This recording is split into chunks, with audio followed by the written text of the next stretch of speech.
Great Scott! Great Scott! Great Scott!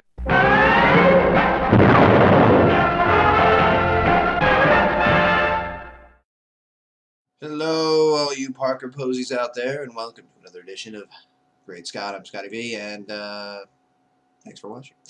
So, after last week's tirade against Frank Miller, and how I have heard that even sometimes fans of the character Batman, which was the character that supposedly he wrote about in The Dark Knight Returns and in Batman Year One and such, that revitalized the comic book industry, whatever, I decided to go ahead and watch my Batman Year One film.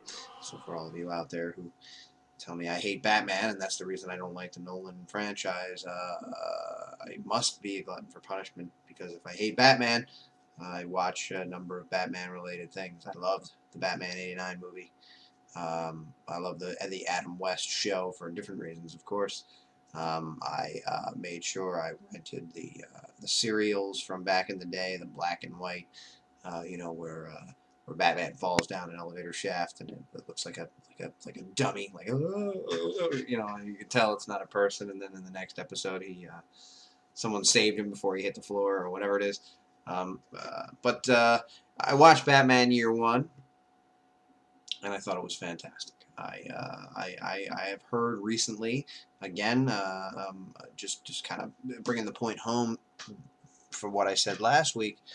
Someone after that commented on Facebook somewhere that he was reading Batman Year One, and that Miller makes Batman out to be a buffoon. Bruce Wayne really has no knowledge or skill or extra talent, but that Alfred is the one who plans everything, and Alfred is the one that makes him Batman.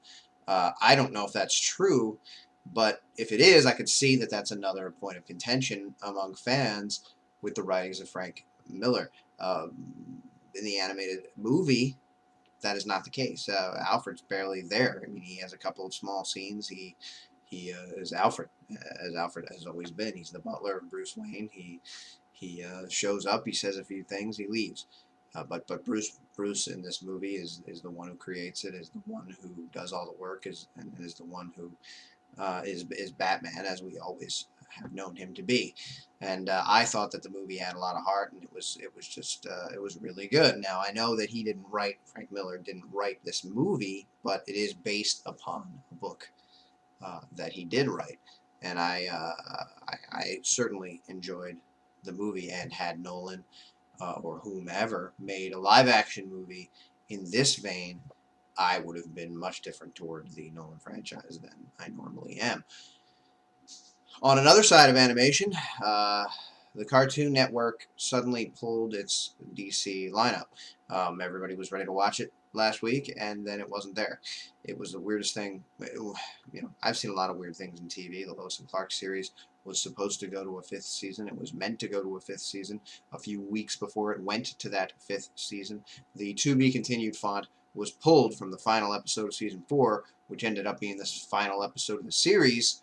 I think because ABC changed hands, Disney bought it. Disney was bouncing it around because they kind of wanted to have some of their own items on television. Also, it wasn't an ABC-owned show. It was owned by another company, maybe CBS, or it was owned by someone else, and they had to pay out money to another company. Therefore, if they could put their own television shows on there, the shows that were produced by their production house, they obviously could make 100% of the profits rather than having to share the profits with another studio, another company, maybe WB, which of course wasn't an ABC property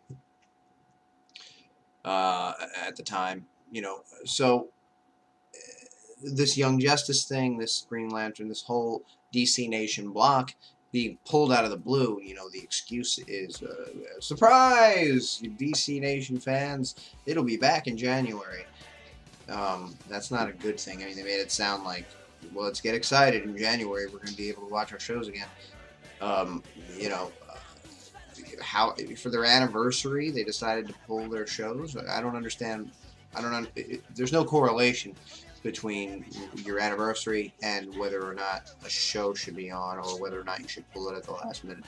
There were promos, there were still shots, there was an entire synopsis of what the show was going to be. and it just wasn't there. You know, I went to watch it on my DVR, and I got How to Train Your Dragon TV show, which I never even knew existed.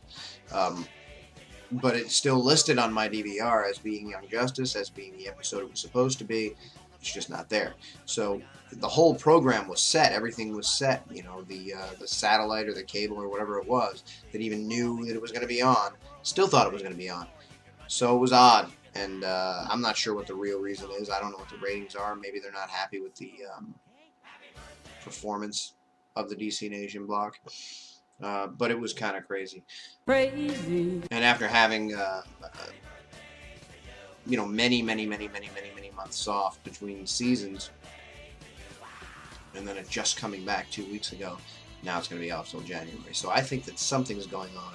Something was shaken up. Something happened. It's not doing what they want it to do, or you know, I don't even know if ratings matter on some of these cable networks. They seem to be able to do whatever they want. Clearly pulling shows that people are expecting and putting on another show. I mean, if 5 people are expecting it, you know, they probably don't care, but who knows.